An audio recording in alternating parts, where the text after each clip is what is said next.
I'm an addict for sneakers. New York Sports and Rhymes blend sports and rap together through short features, interviews, and 20-minute podcasts. Staying in my lane, writing and talking about what I know best, allows me to pave my own lane as the voice box behind sports and hip-hop. Inhale deep like the words in my breath. I never sleep, cause sleep is the cousin of death. I lay puzzle as I backtrack to earlier times. Nothing's equivalent to the New York state of mind. State of mind. Your state of mind. Your state of mind. This is Greg Landorf. I've got a special guest, my father, Andrew Landorf, in the building. Hello there. This is the lightning round on what's going down in New York town. Sports. First to the court where the players wear shorts. KD or not KD? That is the question. You are a regular Shakespeare, my son. I would have said yes until he got hurt. Then I was wondering, and now that he got re-hurt and he's likely to sit out all of next season, I mean, haven't we gone through this with KP already? I mean, I say not KD. I say yay to KD.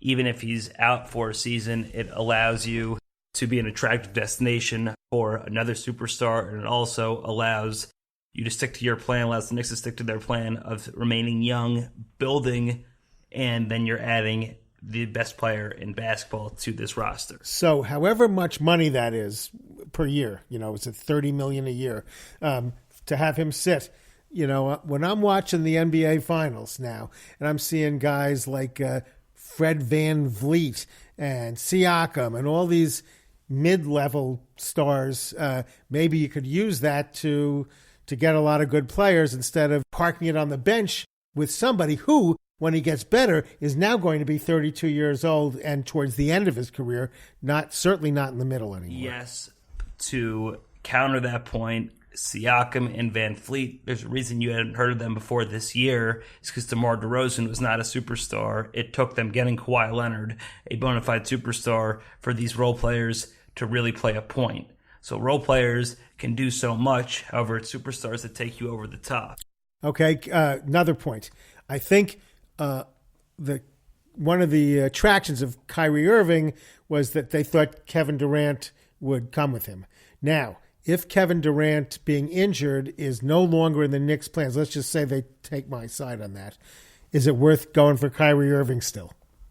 I say no. I want to stay away from Kyrie. I think he is selfish. I just look at what happened in Boston this year. He did not make them better. However, he could flourish in the Garden. What do you say? I'm with you. Like father, like son, no to Kyrie Irving. Pat Shurmur. Well, I'll let you start with this one. Okay. Are we allowed to curse on this show? Yes. Fuck Pat Shurmur. Coach of the Cleveland Browns. Ooh, what did he do there? What's he done here? And he's trying to motivate Eli Manning, who has won not one, but like 2 Super Bowls, who has a fantastic record in the playoffs, who's the best quarterback the Giants have ever known, who has a work ethic unlike anybody else's. He's trying to light a fire under him. He doesn't need to light a fire under him. Eli ought to fire him. That's what he ought to do. I mean, it's like, and then he had the gall to come out and say, I want to see which of these quarterbacks gives us the best chance to win. Are you kidding me? I mean, are you stupid? Saying that he thought Geno Smith gave the Giants the best chance to win. That's why he played Geno Smith against the Oakland Raiders. That was the most... Yeah, we saw what happened then to him. Hellacious move I've seen. This, he said, what I've heard is that Shurmur said it's Eli's job, yet it's an open quarterback competition. So why is he speaking in riddles? Well, how about saying Eli Manning's my starting quarterback on day one? If he, God forbid, gets hurt, or if he somehow proves ineffective in the middle of the season, then we'll reconsider. But right now, he's my starter, and Daniel Jones, rookie, is my backup. Well, what's amazing, too, is you don't ask him to take a pay cut, but then you do this. You weren't sure that he was going to be your starter, and why would you not bring him back at a significantly reduced rate? How are you going to bring him back at $22 million and then question whether or not he's going to be the starter? Yeah, and who's got a better idea of what it takes to win, Eli Manning or Pat Shurmur? Okay, this is not to bash Shermer or not to bash Daniel Jones, who has done nothing wrong except play very good football, and he's brought excitement to OTAs. But Eli is in the best shape of his life right now, and he's playing extremely well. And there's a reason that Golden Tate signed with this team. It's not because they got Daniel Jones; it's because of Eli Manning. That's great. It's a good point. But he doesn't need this external BS motivation of let me light a fire under his butt. Eli's had to overcome way more. He's had Eric Flowers protecting his blind side for 4 years. He's too nice. He's too nice. You ought to have gotten in Ben McAdoo's face and said, I don't do an odd number drop back. I do an even step back up. That's the way I've won 2 Super Bowls. Right. If Payton was in that situation, he would have had McAdoo fired before the season even started. And by the way, Shermer, you're not even McAdoo. So right, you haven't brought us to the playoffs. So shut the hell up. You want to think he brings us a better chance to win? You start him. See how long you last. I don't think that's what he meant from this, and I really do think that Shermer and Gettleman are all behind Eli. I don't really think they got a funny way of showing it. They do have a very funny way of showing it, except for paying him his full contract and bringing him back. And then Gettleman even saying, well, he's definitely going to be on the Pat Mahomes plan, or he could be on the Green Bay plan, which would mean more than 1 year of Eli. I think at the end of the day, with an offensive line, I'm very excited to see what Eli Manning does. I think he has a lot left in the tank, and he is done playing games. It's good for him to have this competition behind him, but he saw what happened to Kurt Warner, and that's not how Eli's going to go out. As Mike Francesa said after the Giants took Daniel Jones with the number 6 pick overall, he said, okay, so what's your plan? You don't have a plan. That's what he says, and that's bullshit. You have a plan. You need to build for the future, so you got your quarterback for the future, yet you have established your offensive line. So say that. Say that Eli Manning's my starter, and Daniel Jones is my quarterback of the future. I think he's here to learn. Saying it or not saying it, Eli is so past this that Eli focuses on himself and what he has control over, and he doesn't let the rest get to him, and he's more about getting in tune with his receivers, and for the first time he has all of his receivers practicing, not in Hollywood playing in the sand. All right, now, quick, the Mets, okay? Now, before I get to, I want to do a little transition. When Mickey Callaway comes out to the mound and tells Jacob deGrom or Noah Syndergaard to take a seat when they know they've still got a lot left, what are you saying to yourself? You're saying that's crazy. Like, who is he?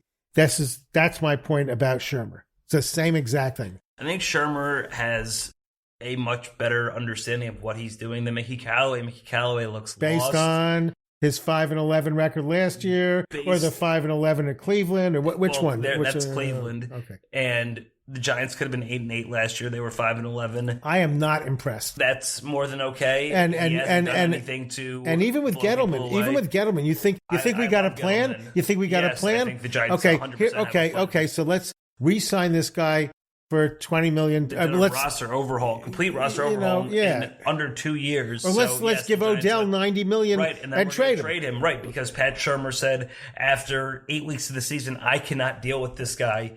He needs to go. He thought he gave him every single opportunity in the world, and Odell proved to be uncoachable, and the Giants are better off that they did part ways with him. Which brings us to the Mets. Right. I mean, talk about right. And this is one thing with the Giants. It used to be the sign of the Giant way.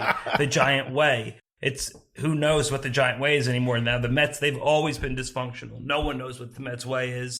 However, they are 1 game behind 500, 1 game underneath 500, and they've got an incredibly tough schedule coming up. The Mets are playing the Cardinals 4 games at Citi Field, the Bravos, the Cubs, the Phillies, and the Yanks.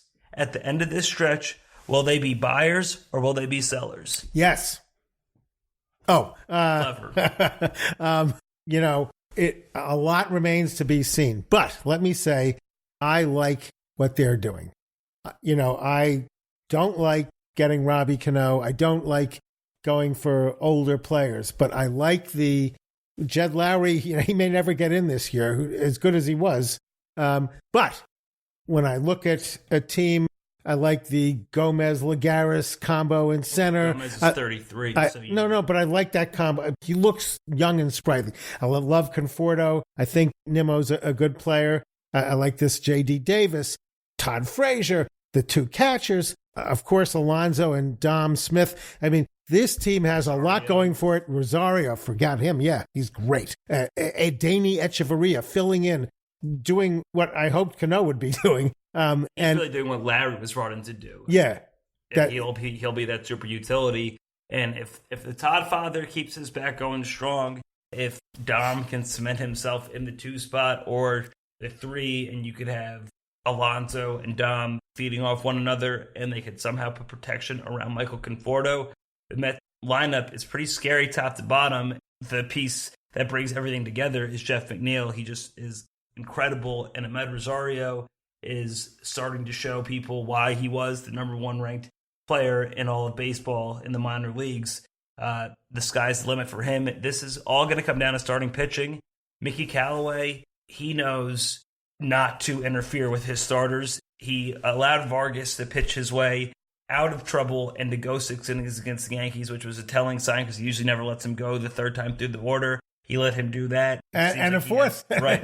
It seems like he has a good, he all of a sudden has his finger on the pulse. Familia is pitching very well as of late. So the bullpen is going to have to deliver. They're going to have to be used the right way, and the pitchers are going to have to pitch effectively. And Philadelphia has weaknesses like the bullpen, right? I mean, Philadelphia is not Washington. A great team. Philadelphia nobody's going to run away with this thing. So I say we're going to be buyers. We're going to be in the race, and we're going to be buyers. As Woody Allen, I'm sorry, what position play? I play Twitter general manager. No, you're not one of those. That's a great thing. Unfortunately, I have to be off until we meet again. I'm saying, as Woody Allen once said about will we be buyers or sellers, he said, I feel very strongly both ways. And on that note, we will wrap this up. Thank you, Andy, for coming through. I'll be back with you on the solo tip like hope. As always, having Big Papa out here is fresh like soap. I love it when you call me Big Papa. Throw your hands in the air if you's a true player. I love it when you call me Big Papa. To the honeys getting money, playing niggas like dummies. I love it when you call me Big Papa. You got a gun up in your waist, please don't shoot up the place.